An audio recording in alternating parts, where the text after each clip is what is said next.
क्या हरियाणा सरकार सेल्फिश है? आखिर लोग ऐसा क्यों कहने लगे हैं? क्योंकि इसके पीछे वजह है महाराष्ट्र के उप मुख्यमंत्री अजीत पवार के निधन का ये पूरा किस्सा, ये पूरा घटनाक्रम। आप जानते होंगे, नहीं जानते तो बता दूं कि महाराष्ट्र के उप मुख्यमंत्री अजीत पवार समेत 5 लोगों की जान चली गई थी एक दुखद विमान हादसे में, जो कि बारामती एयरपोर्ट पर। उसके बाद अब यह हादसा किसी और के साथ ना हो, ये बात की बात है, लेकिन उसके पहले हरियाणा सरकार यह इंश्योर जरूर कर रही है कि ये उसके किसी भी मंत्री या मुख्यमंत्री के साथ ना हो। तो उसके लिए हरियाणा सरकार अपने तमाम विमानों का सुरक्षा सिस्टम, या ये कहें कि पूरा ऑपरेटिंग सिस्टम ही बदलवा रही है, अपडेट करा रही है।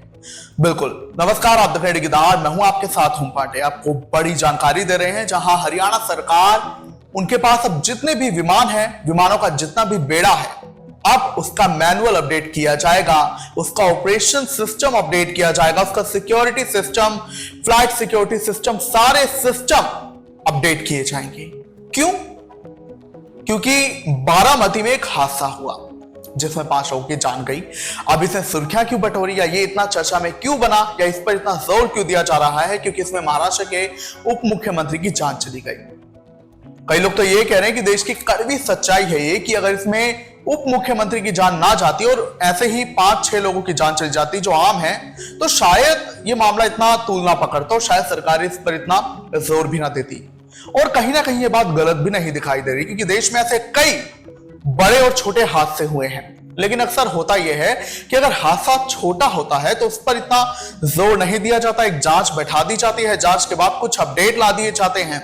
हालांकि उन अपडेट्स पर कितना फोकस किया जाता है ये आप सबके सामने। अगर किया जाता, जांच को, आदेशों को पूरे तरीके से माना जाता, तो देश में फिर शायद हादसे होने रुक ही जाएं। क्योंकि 2025 में अहमदाबाद का एक बड़ा विमान हादसा हुआ जिसमें इतने सारे लोगों की जान चली गई, उसमें गुजरात के पूर्व मुख्यमंत्री की भी जान गई। उसके बाद डीजीसीए ने सुरक्षा मानक बढ़ा दिए, सिक्योरिटी सिस्टम बढ़ा दिए। अब भगवान करे कि उन्हें अच्छे से फॉलो किया जाए ताकि और ऐसे बड़े हादसे ना हो। लेकिन अभी हम हरियाणा सरकार पर आते हैं, जहां हरियाणा सरकार अब कर क्या रही है। हरियाणा में जितने भी विमान हैं, जितने भी विमानों का बेड़ा है, तो उनका सुरक्षा सिस्टम अपडेट किया जाएगा, उनका मैनुअल अपडेट किया जाएगा। अब इसके लिए हरियाणा सरकार टेंडर लगा रही है। बिल्कुल, हरियाणा सरकार ये चाह रही है, 9 फरवरी तक ये प्रक्रिया खुली हुई है, जहां वो कंपनियां अप्लाई करें टेंडर के लिए जो हरियाणा सरकार का मैनुअल अपडेट करेंगी। हालांकि इन कंपनियों के लिए भी मानक है कि प्रायोरिटी यही है कि ये पहले डीजीसीए और बीसीएएस की सेवाएं जो है निभा चुकी हो, उन्हें सेवाएं दे चुकी हो, और इसे अनुभव हो मैनुअल अपडेट, मैनुअल अप्रूव करवाने का। उनके लिए टेंडर प्रक्रिया रहेगी। 9 फरवरी के बाद ये टेंडर खुलेंगे। हरियाणा सरकार ये चाहती है कि उसके सभी विमानों में, फिर चाहे वो नए हो चाहे पुराने हो, उनमें performance based navigation system install किया जाए।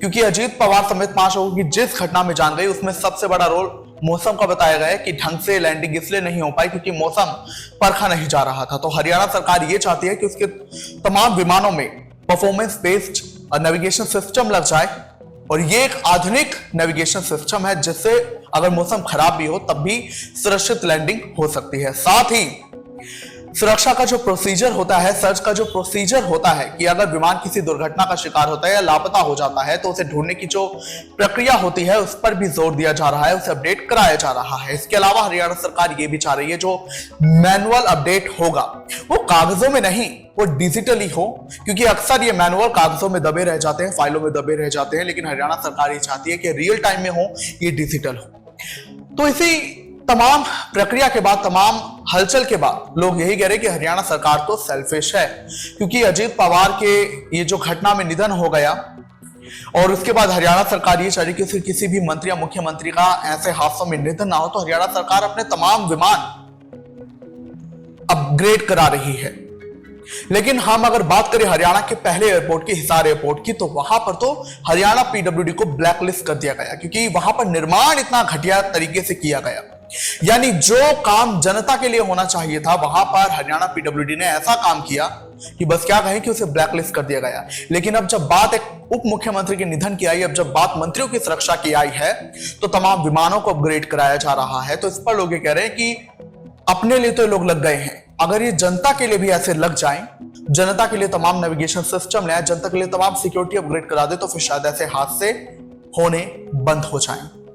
लेकिन अभी जो भी है, फिलहाल तो यही लग रहा है कि अजित पवार के निधन के बाद हरियाणा सरकार को भी एक टेंशन है कि अब ऐसे विमान हादसे ना हो, इसीलिए तमाम विमान उनके अपग्रेड कराए जा रहे हैं। क्या कहेंगे आप इस पर? कमेंट्स में जरूर बताएं।